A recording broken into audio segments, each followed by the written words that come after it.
Vamos continuar a nossa série Contra a Cultura. Essa série que é baseada nos ensinamentos de Jesus no Sermão do Monte, mais precisamente nas 8 bem-aventuranças que Jesus pronunciou, que são 8 características de um discípulo de Jesus, daquele que nasceu de novo, daquele que é um cidadão do reino dos céus. É importante lembrar que não são 8 características distintas, cada um tem uma característica.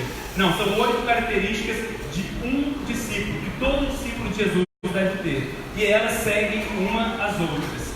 E não tem como não notar o quão contracultural são os ensinamentos de Jesus pronunciados, seja 2000 anos atrás foi contracultural, seja hoje, seja 500 anos atrás, os ensinamentos de Jesus são totalmente contrários ao que a nossa sociedade considera como valor. E eu gostaria de começar nessa noite contando uma história, eu já até contei algum tempo atrás no nosso treinamento, que ilustra muito bem essa realidade.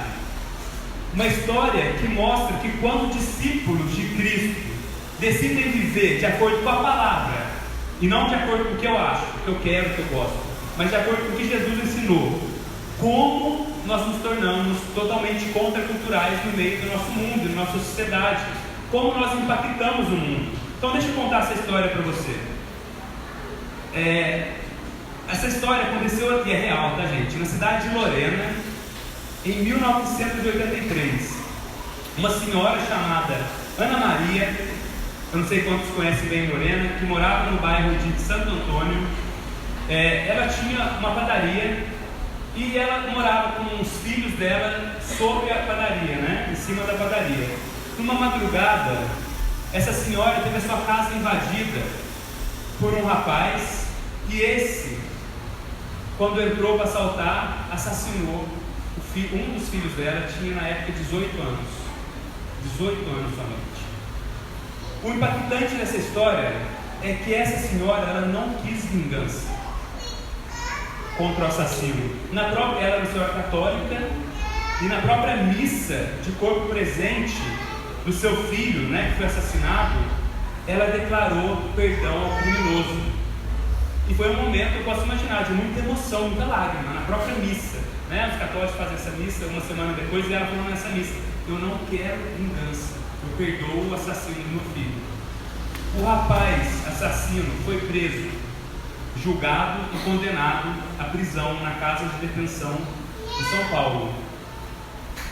Assim que ela descobriu sobre esse rapaz que tinha sido preso, julgado, né, que estava na prisão em São Paulo, choque-se, ela passou a visitá-lo semanalmente ali em São Paulo. Ela pegava o ônibus de Lorena, viajava 200 quilômetros até São Paulo para falar de Deus para o assassino do seu filho. Pouco tempo depois, esse jovem revelava sob lágrimas ante as câmeras da TV Globo o arrependimento de seu gesto, e lamentava não ter conhecido Jesus Cristo antes de parar na cadeia e ter matado o filho de Dona Ana. Gente, histórias como essa me faz repensar que cristianismo eu estou vivendo. Será que eu vivo um cristianismo que é fiel à palavra de Deus? Será que os meus valores na prática são valores do reino, ou são valores que eu falo que são do reino, mas na prática eu faço o que eu quero e não que a palavra me instrui a falar? O que Ana Maria estava fazendo ali, esse gesto dela, talvez um gesto que não foi guiado pela emoção dela, mas por obediência à palavra, ela não estava pagando o mal com o mal, como diz Paulo, né? Mas ela estava pagando o mal com o bem. Ela estava seguindo as palavras de Jesus Cristo, que falou no próprio Sermão do Monte, que é fácil você amar os seus amigos, e que é difícil você amar os seus inimigos, os que te perseguem.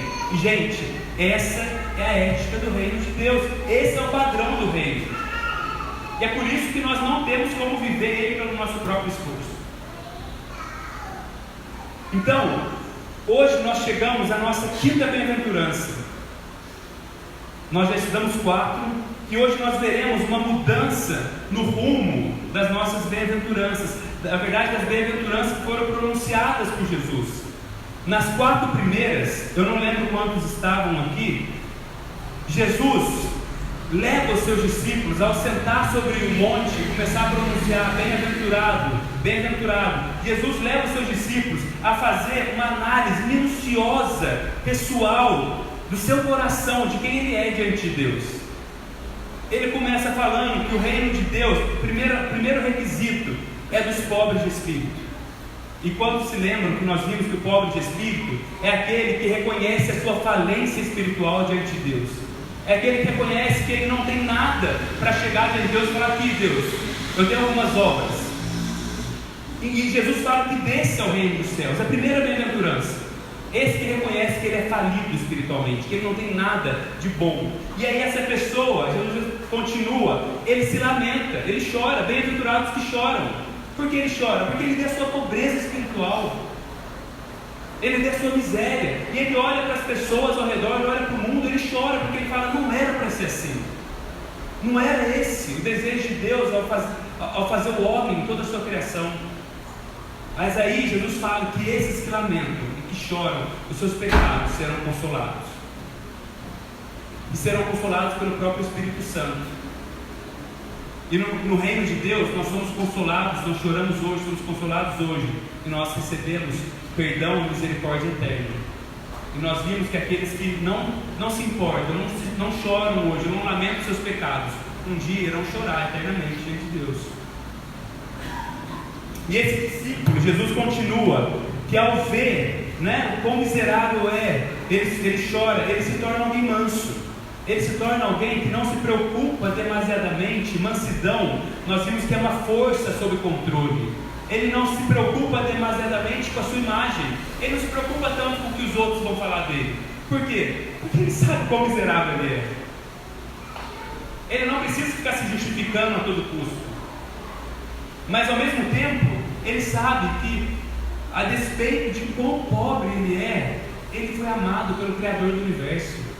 Então ele também não fica chorando com o espírito de autocomiseração: coitado de mim, se a minha vida tivesse sido diferente. Não, ele sabe que ele foi amado pelo Criador do Universo, e que quando ele recebe o reino de Deus, quando ele é consolado, a justiça de Cristo é colocada na conta dele gratuitamente.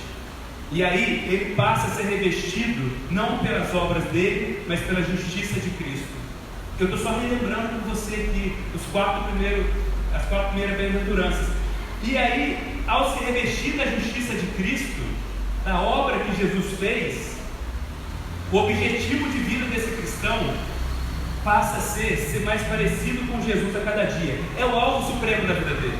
Não é se tornar rico, não é se tornar milionário, não é ter uma família perfeita. O alvo de vida dele é ser igual àquele que amou ele, que redimiu ele, que salvou ele, que justificou ele. E eu me pergunto: esse é o nosso alvo? Será que você parar hoje, qual é o alvo primeiro de vida? A gente está chegando no final do ano. Será que quando você fizer, se você faz seus alvos de 2020, você vai colocar lá, primeiro, mais importante de tudo, ser mais parecidos com Jesus? Porque isso é o processo de santificação na nossa vida. Então, nessa quinta bem-aventurança, Cristo começa a falar quais são as aplicações na vida do cidadão do reino dos céus, nos seus relacionamentos. Ele fez essa análise pessoal. Jesus nos leva a olhar para dentro, e agora ele começa a falar: ok, você já sabe quem você é. Agora que você é uma nova criatura, que você nasceu de novo, como você vai se comportar em comunidade? Como você vai se relacionar nas situações do dia a dia? Quais são as marcas de uma pessoa que nasceu de novo? Quais são as marcas de um discípulo de Jesus? E aí Jesus vai falar que a primeira marca nos relacionamentos desse discípulo de Jesus é que essa pessoa se torna uma pessoa misericordiosa. Bem-aventurados, acho que está aqui no próximo slide. Bem-aventurados misericordiosos, pois eles obterão misericórdia. Irmãos, a salvação no reino dos céus é algo dinâmico. Ela começa no processo de Deus com a gente, na conversão, quando nós caímos em nós, mas ela continua. Nós nos entregamos, a nossa mente é mudada, é renovada. Mas, se eu disser que essa salvação não alcança tudo ao meu redor, não é uma salvação segundo a Bíblia. Segundo a Bíblia, essa salvação começa nesse processo entre eu e Deus, mas ela afeta tudo na minha vida, inclusive os nossos relacionamentos. E tem algo importante aqui que revela a dinâmica do reino. Se você olhar Jesus nas 4 primeiras bem-aventuranças, ele fala do aspecto pessoal do discípulo com seu Senhor, e depois nas outras 4 ele vai falar de relacionamento, como esse discípulo agora ele se relaciona. Se você olhar também para os 10 mandamentos, os 4 primeiros eles são: não terá outro Deus além de ti, né? Não farás falso testemunho, não terá falso testemunho. Os 4 primeiros são relacionados entre aquele povo que saiu do Egito e Deus. E aí os 6 últimos falando: não furtarás, não matarás, não adulterarás. Tem aplicações práticas no seu relacionamento. E se você pega também as cartas que Paulo escreve para as igrejas cheias de problemas, muitas vezes no Novo Testamento, você vai ver sempre a seguinte dinâmica. Sempre Paulo, que ele tem que tratar um problema de relacionamento que existia entre as igrejas. E gente, problema de relacionamento entre a igreja e dentro da igreja é normal, ok? Já existia lá atrás e vai continuar. O problema é como nós resolvemos isso. E aí você vai ver como que Paulo resolve. Ele sempre começa falando quem que aquela igreja era diante de Deus, que eles foram comprados, que eles foram justificados, que eles foram aceitos. Primeiro a identidade deles, para depois tratar do problema. Sabe por quê? Porque para Deus o ser vem sempre antes do fazer. Quem você é diante de Deus vem antes do que você faz.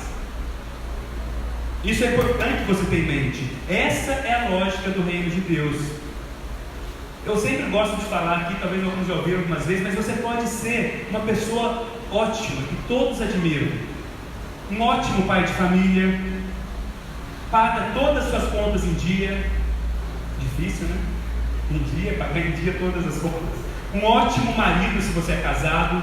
Um pai zeloso, uma pessoa respeitada. Você ajuda na ONG da cidade, está resgatando animal na rua, está salvando o planeta, dá sopa de noite para as pessoas na rua. Isso tudo é bom, isso tudo é bom, gente. Mas diante de Deus, se você ainda não viu a sua miséria, se diante de Deus, Jesus está falando, se você não chorou pelos seus pecados, se você não tem a justiça de Cristo imputada na sua conta, quando você chega, essa ótima pessoa diante de Deus, com todas essas boas obras, a Bíblia fala que isso diante de Deus é um pano de chão. Sabe aquele pano de chão que esquece, fica seco, fedorento, rasgado? A sua justiça diante de Deus é um pouco pior do que isso, que a Bíblia fala que são trapos de imundícia. Você e eu, nós podemos somente ousar chegar diante de Deus pela justiça de Jesus. Deus, nós vimos semana passada, Ele está satisfeito em mim e em você, pela obra que Jesus fez. Mas por outro lado, se eu digo que eu passei por esse processo descrito por Jesus, se nós dissemos que fomos justificados, salvos por Jesus, as nossas obras precisam testemunhar, não é verdade? Se eu digo que eu sou uma nova criatura, que eu nasci de novo, que eu fui redimido, que eu fui justificado, as minhas obras precisam justificar. Tiago, na carta dele, ele fala que a fé sem obras é o quê? Morta. Se eu falo que eu tenho fé, mas não tenho obras, ele fala que sua fé é morta. O pastor Antônio Carlos Costa, pastor da igreja presbiteriana da Barra do Rio de Janeiro, ele fala que crer sem amar é professar a fé dos demônios. Crer sem amar é professar a fé dos demônios. Os demônios creem, mas eles não amam. Eles creem em Deus, os demônios creem na obra de Jesus. Então, crer sem amar é professar a fé dos demônios. Gente, nós somos salvos pela graça, e pela graça somente. Mas essa mesma graça que nos salvou, ela é poderosa para nos mudar e para nos fazer mover. Nós somos levados ao começar o Sermão do Monte, a olhar para dentro da gente e fazer uma análise minuciosa do nosso coração. Nós somos levados a olhar para dentro de nós, mas nós não paramos aí. Uma das coisas mais horrendas que eu acho, mais horrorosas, mais tenebrosas, mais feias que o pecado faz em nós, seres humanos, é nos tornar encurvados para nós mesmos. Sabe o que é isso? A gente só olha para o nosso umbigo. A gente só olha, o ser humano sem Cristo, sem Deus, sem a misericórdia de Deus, ele não consegue olhar para nada mais do que a não ser para as suas próprias necessidades. Eu preciso, eu quero, é meu direito. O casamento muitas vezes está indo por água abaixo, mas o cara falando assim, é meu direito, eu não abro mão. Ele está ferindo pessoas, está ferindo relacionamento, ele está, é meu direito, eu quero, é meu, é eu. Pode ver. É sempre, a gente gira em torno, por causa do pecado, da queda, a gente gira em torno da gente. Mas uma das belezas do Evangelho é nos permitir, presta atenção, esse homem, a imagem de um homem sem Cristo, é um homem curvado em si, assim, né? Mas quando ele encontra, quando ele chora os seus pecados, quando ele é consolado, quando ele é justificado, a beleza do Evangelho é que ele consegue erguer sua cabeça diante do seu Criador. Ele consegue olhar para cima pela graça de Cristo, e nesse processo de olhar para cima, isso é importante, ele consegue consequentemente olhar para os lados e ver as pessoas ao seu redor. Ele não mais olha somente para a necessidade dele, ele não mais olha somente para o que ele precisa, para o que ele quer, para a justiça, eu quero justiça, eu quero isso, eu quero aquilo. Ele começa a olhar para as necessidades das outras pessoas. É a beleza do Evangelho. Somente o Evangelho é capaz de fazer isso com a gente. Somente o Evangelho. Irmãos, Deus revela o seu caráter santo, reto, os padrões do seu reino, através do seu testemunho e do meu, através da igreja local. Mas é importante nós guardarmos só uma coisinha. Primeiro, você é diante de Deus, e depois você faz. Mas Deus quer que a sua vida, que você é, o que você se tornou diante de Deus, seja um padrão para as pessoas de fora olhar e ver a beleza do Evangelho. Que elas olhem para mim e para você e falem, isso é perdão, isso é graça. Porque essa mulher age desse jeito? O que fez essa mulher viajar 200 quilômetros, tirar dinheiro do bolso dela para ir para São Paulo toda semana, entrar numa penitenciária, que não é nada fácil, para falar de Jesus para aquele que matou seu filho? É a beleza do Evangelho. Ela podia falar assim, é meu direito, eu não quero visitar esse rapaz.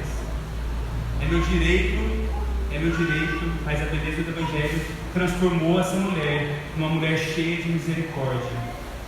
E como nós definimos misericórdia? Pode passar para mim, acho que não está passando a canetinha aqui. Misericórdia é um sentimento de pesar ou caridade despertado pela infelicidade de outrem, né, de outra pessoa. É o texto também, né? Isso mesmo. É piedade, é compaixão, é uma ação real demonstrada pelo sentimento de misericórdia. Perdão concedido unicamente por bondade, graça. Isso define bem misericórdia. Tem uma história, dentre as muitas, de Napoleão Bonaparte, o imperador, ele foi imperador francês, né? Que chama muita atenção nessa história. Um jovem oficial do seu exército, do exército imperial, tinha sido condenado à morte. A mãe do soldado, derramando lágrimas, vem aos pés do imperador Napoleão, suplicando o perdão do seu filho. Napoleão, de pronto, né, como um bom imperador, já negou, falou, não, ele é reincidente. Não é a primeira vez, ele é reincidente. Razão pela qual a justiça exigia a morte do réu. Desesperada, a mãe, argumentando, lhe disse, eu não peço justiça para o meu filho, majestade. Presta atenção, eu não peço justiça para o meu filho, majestade. Eu peço misericórdia, Senhor, misericórdia. Então Napoleão replica: ele não merece misericórdia. Ela, porém, insistiu dizendo: eu sei, Senhor. Se ele a merecesse, não seria misericórdia, seria justiça. Tocando-lhe, porém, o coração essa verdade, Napoleão respondeu: eu farei misericórdia. Essa é uma definição de misericórdia. É quando você e eu podemos exigir a nossa justiça, mas nós agimos com misericórdia e graça. Por quê? Porque nós recebemos essa misericórdia, essa graça de Deus. Então, misericórdia deve ser, segundo Jesus, quando ele coloca logo na primeira marca da característica do discípulo, uma das marcas que distingue o cristão no mundo. É uma das marcas que as pessoas devem olhar para mim, para você, e falar assim: essa pessoa é cheia de misericórdia. Condiz com o que ele fala, que ele acredita nesse Cristo. Porque se nós olharmos para a vida de Jesus, gente, não tem como você abrir os evangelhos e não ver compaixão e graça na vida de Jesus. É impossível. Se você abrir os evangelhos, você vai ver que Jesus, que Cristo, se movia em relação aos necessitados. Jesus, ele ia em direção aos doentes, aos que sofriam. E a Bíblia fala que Jesus era movido de íntima compaixão. Em muitas passagens fala que Jesus, movido de íntima compaixão, se moveu, foi até um lugar, ele agia. E se a gente olhar, misericórdia é uma ação real demonstrada pelo sentimento de misericórdia. E a gente tem um texto que eu queria ler com vocês. Eu acho que vocês não vão conseguir ler, está pequeno, mas fala assim: e aconteceu que no dia seguinte, falando sobre Jesus, está em Lucas 7, de 11 a 15, eu vou ler para vocês. Ele foi à cidade chamada Naim. Jesus foi em direção à cidade chamada Naim, e com ele iam muitos dos seus discípulos e uma grande multidão. E quando chegou perto da porta da cidade, eis que eles levavam um defunto. Eu não sei quantos já viram aqui, né? Lá no Oriente Médio eles carregam como se fosse uma maca, né? A pessoa morta sobre aquela maca. E aí eles estavam carregando esse defunto, e o texto fala que ele era filho único de sua mãe. Para piorar, ela era uma viúva, e com ela ia uma grande multidão da cidade. Preste atenção. E vendo-a, o Senhor moveu-se de íntima compaixão por ela e disse-lhe: não chores. E chegando-se, tocou o esquife nessa maca que ele estava. Quando ele toca, o texto fala que as pessoas param. Jesus era conhecido, o ministério dele está tornando conhecido, ele vai fazer alguma coisa. E aí Jesus disse ao jovem morto: jovem, a ti te digo, levanta-te. Simples, né? E o defunto assentou-se e começou a falar, e entregou a sua mãe. Gente, que beleza, né? Que beleza de ver o poder de Jesus sobre a morte, que beleza de ver, né, a compaixão. E tem 3 pontos que eu queria tirar desse texto que nos mostram, que nos fazem aprender com Jesus o que nós devemos fazer, como nós devemos nos comportar se nós queremos ser pessoas cheias de misericórdia. O primeiro ponto, acho que está no próximo aqui, é que a verdadeira compaixão, ela nos leva ao movimento. Existe algo que chama empatia, que é quando você vê alguém sofrendo, talvez você até sinta alguma coisa, mas você não faz nada. A misericórdia, ela te faz se mover do seu lugar em direção ao que sofre. Se você prestar atenção no texto, ninguém chamou Jesus para ir lá. Existem situações onde o pai da menina que morreu, ele vem até Jesus e Jesus ia. Mas nesse texto específico, foi por isso que isso me chamou a atenção, a compaixão de Jesus ao ver. Jesus estava com a sua multidão, chegando na cidade de Naim, ele vê essa menina, essa moça, essa viúva chorando provavelmente, né, desesperadamente, seu único filho, uma viúva, numa sociedade patriarcal, a esperança dela, né, em vários sentidos. A dor de perder um filho já deve ser uma dor que só o Espírito Santo pode consolar. Mas imagina você perder um filho, seu filho único, quando você é uma viúva. E Jesus, ao ver, ele se move em direção a essa mulher. Ele vai em direção a ela. Gente, compaixão não é algo que nós fazemos para alcançar.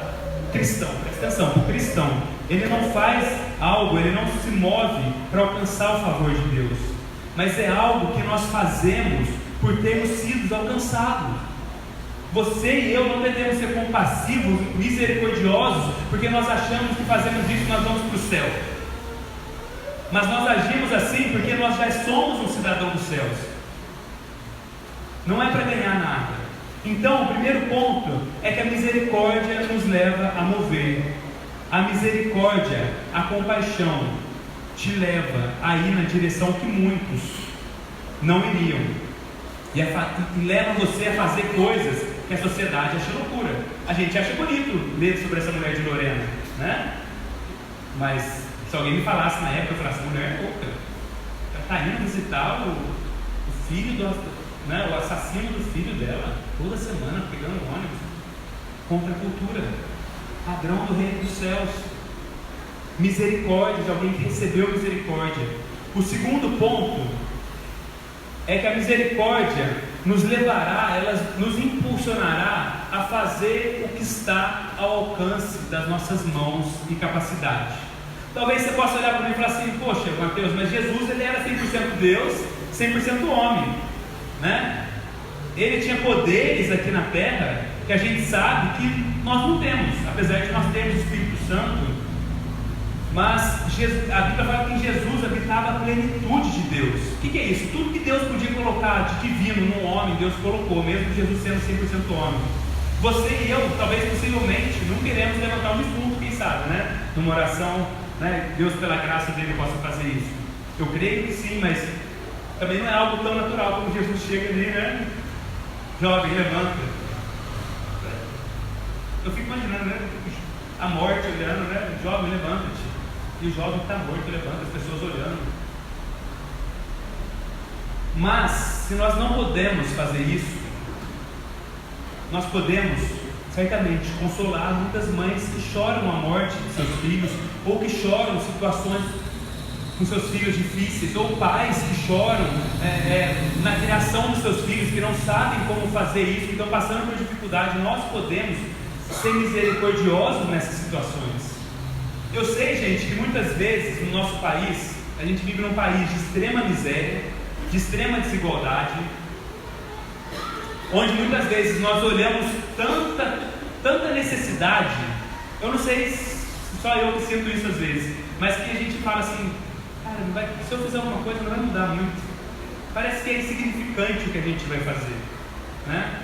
Às vezes seu pensamento pode ser assim, eu até queria fazer algo, mas vai ser tão pouco. Ajudar uma pessoa. Eu até queria ajudar um menino, mas quantos outros meninos existem para ser ajudados? Ou talvez você possa olhar para várias pessoas que você sabe que ainda não conhecem a Cristo, e você fala assim, não, nós precisamos fazer algo muito maior. Nós precisamos fazer um evangelismo grande, precisamos chamar um cantor, fazer um evento muito grande. Gente, comece com o que está ao alcance das suas mãos. O segundo ponto nos ensina, comece com o que está ao alcance das suas mãos.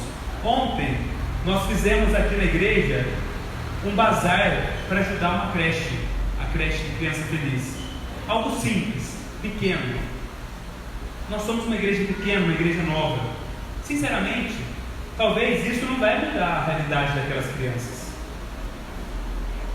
Mas nós estamos fazendo o que nós podemos fazer com as nossas habilidades, com a nossa capacidade. Quando nós enviamos um grupo, quando nós pensamos no CAID, nós vemos o que nós podemos fazer como uma igreja que está começando. Como nós podemos demonstrar misericórdia para a sociedade. A mensagem que nós estamos querendo passar para a sociedade e para as pessoas é a seguinte: nós como igreja, nós como cristãos, não queremos ficar como uma igreja encurvados nas nossas próprias necessidades. Nós não queremos ficar como igreja falando, Deus me dá, mas nós queremos, nós sabemos que nós já recebemos tanto que nós queremos dar. Nós queremos abençoar com o pouco que nós temos. Nós queremos olhar o mundo carente de Cristo e servi-lo. Ah, mas é pouco. Sinceramente, às vezes é pouco, mas é o que nós podemos fazer. E o terceiro ponto é que a verdadeira compaixão, ela não pergunta quem é o seu próximo. Quem é o seu próximo? Né? Às vezes a pergunta dos fariseus para Jesus, né? Jesus fala, né? Amarás teu Deus sobre todas as coisas. Quando ele pergunta o que tem que fazer, e ama teu próximo. Ele pergunta quem é o meu próximo. E Jesus conta a parábola do bom samaritano. O que Jesus está falando naquela parábola, o teu próximo é quem está próximo de você e precisa de ajuda, e que você consegue ajudar. Em Gálatas 6:10, Paulo diz assim: portanto, enquanto temos oportunidade, façamos o bem a todos, aí, vírgula, especialmente aos da família da fé. Então todas as pessoas devem ser alvo da nossa misericórdia. Todas as pessoas. Todas as pessoas devem ser alvo da nossa compaixão. Mas Paulo aqui, ele fala que especialmente você deve ter compaixão e demonstrar misericórdia para as pessoas da família da fé, para as pessoas da sua igreja, da sua comunidade. Por que Paulo está falando isso? Entre uma das razões, porque Jesus falou que o mundo conheceria o amor de Deus através do amor que existe entre nós. Se eu não consigo ter compaixão de ver o Ricardo, que é meu irmão em Cristo, de ver o Sam, que é meu irmão em Cristo, se eu vejo ele passando uma dificuldade, eu não consigo me mover e ajudá-lo. E não é necessidade só física, ok, gente? Espiritual, necessidade em todo sentido, emocional. Se eu não consigo fazer algo por ele, que eu posso fazer por você orar? Ok, quero orar por você. Que eu posso fazer por você ajudar? Ok, eu tenho pouco aqui, mas eu posso te ajudar. Se eu não consigo fazer isso com meus irmãos da fé, provavelmente eu não conseguirei fazer por de fora. E Jesus falou que o mundo, né, conheceria o amor do Pai através do amor que é entre nós. Quando o mundo vê o amor sacrificial, como nós nos relacionamos uns com os outros e com os de fora, quando o mundo vê como nós temos prazer em caminhar junto, mesmo sendo pessoas de background, de histórias totalmente diferentes, de classe social, de cor totalmente diferente, o mundo vai olhar e falar: por que eles caminham dessa forma juntos? Por que eles caminham em amor e sacrifício dessa forma? Aí o mundo vai começar a testemunhar do perdão de Cristo, entender que nós fazemos isso porque nós recebemos perdão, que nós fazemos isso porque nós recebemos misericórdia. Nós não fazemos isso para obter perdão, nós não fazemos isso para obter misericórdia, mas porque nós recebemos, nós agimos assim. Por isso, gente, é crucial, é de extrema importância que você esteja envolvido, presta atenção nisso, que você esteja envolvido em uma igreja, em uma comunidade de fé. Não estou falando isso porque você tem que ficar aqui, mas você precisa estar dentro de alguma comunidade de fé. E não falo de somente domingo, mas a vida de relacionamentos que se aprofundam. É através desses relacionamentos que vão se aprofundando que nós vamos experimentar o que significa dar misericórdia quando o seu irmão pisa no seu calo, quando alguém fala uma coisa que você não gostou, e receber misericórdia. Como você acha que foi a vida desse jovem que estava preso na cadeia, né? Após receber perdão, misericórdia da própria mãe do menino que ele matou? Que fardo, o perdão de Cristo já tira todo o fardo, mas você saber que a mãe, né, de uma pessoa que você matou te perdoou, e na verdade ela fez mais do que isso, ela apresentou o Evangelho para você. Que fardo que deve ter saído das costas desse menino? Você acha que ele foi a mesma pessoa? Não. Como você acha que foi a vida dessa viúva que o filho estava morto? Se ela era uma mulher rancorosa, se ela era talvez uma mulher amarga, porque já não tinha marido, provavelmente o texto não fala, mas perdeu o marido, tinha um filho somente, uma condição difícil, certamente depois daquele milagre de Jesus mostrar para ela, exercer misericórdia sobre a vida dela, certamente essa mulher, ela não foi a mesma. Ela se tornou alguém muito mais misericordiosa com o seu próximo. ela se tornou alguém muito mais amorosa com os seus relacionamentos. Todos esses certamente se tornaram pessoas assim. E eu tenho 3 perguntas para te fazer, já caminhando para o final. Acho que eu tenho essas perguntas aqui. Primeira, como você tem reagido diante das situações adversas? Quando alguém te fere, te machuca, quando alguém fala algo que você se sente ofendido, ou faz algo que ofende, como você age? Você quebra um ciclo de ódio, de amargura, ou de rancor, ou você paga o mal com bem? Você é conhecido por pagar o mal com o mal, não, é meu direito, a pessoa fez e eu vou responder na mesma moeda. Agora vai ver que é bom. Ou você fala assim, não, eu vou amontoar brasas vivas, como Paulo falou sobre a cabeça, não para mostrar que eu sou melhor, mas eu não vou continuar esse ciclo de ódio, de amargura, de rancor. Deixa eu começar um ciclo de amor aqui, deixa eu responder com amor, deixa eu demonstrar misericórdia, porque eu recebi tanta misericórdia. A segunda pergunta: você é alguém que demonstra misericórdia em seus relacionamentos? Ou está sempre buscando justiça? Entra muito dentro dessa primeira. Você quer justiça a todo custo? Ou você consegue abrir mão e que arcar muitas vezes com um ônus, com um prejuízo de situações, porque você quer ver a misericórdia sendo estendida a outros, para que Cristo possa ser revelado a outros? E a terceira pergunta: você é alguém atento às necessidades das pessoas ao seu redor? Para um pouquinho. Será que eu e você, nós somos atentos às necessidades dos nossos colegas de trabalho, dos nossos familiares? Será que por vezes a gente para e pensa, como será a vida dessa pessoa? Ou às vezes quando nós estamos passando pela rua, será que nós somos atentos à necessidade do mundo, ou nós estamos encurvados somente olhando para nós mesmos? Eu, como cristão, preciso me lembrar a cada dia que eu preciso olhar para cima, para os céus, para Deus, para o Criador, que a beleza do Evangelho me reconectar com o meu Deus.